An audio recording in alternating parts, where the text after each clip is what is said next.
একটু খেয়াল করে দেখ। সোহানা, আমি কি দোষ করলাম যে থাপ্পড় খাবো? ওহো, থাপ্পড় খেতে বলতে থাপ্পড়। ও, পাঁপড় খেতে বলছো? জানি না তুই এটা কি দেখে বিয়ে করেছিস। কেউ যদি এই তকলির কথা শুনে কি বলবে? ওরন বাড়ির বৌমা তকলি। মা, তুমি সবসময় আমার বউকে এরকম বলো কেন? শোন, আজকে আমার বোনের ছেলে আর বৌমা আসছে, তুই ওকে ঘরে বন্ধ করে রাখবি। শোন ততলি, যতক্ষণ ওরা চলে যাবে ততক্ষণ ঘরের থেকে বাইরে বেরোবি না। ঠিক আছে আম্মি।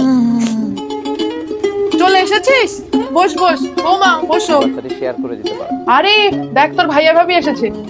বাড়ির সবাই ভালো আছে তো? হ্যাঁ হ্যাঁ, ভালো আছে। ভাবি কোথায়? ভাবিকে ডাকো। বৌমা তো বাড়িতে নেই, বাপের বাড়ি গিয়েছে।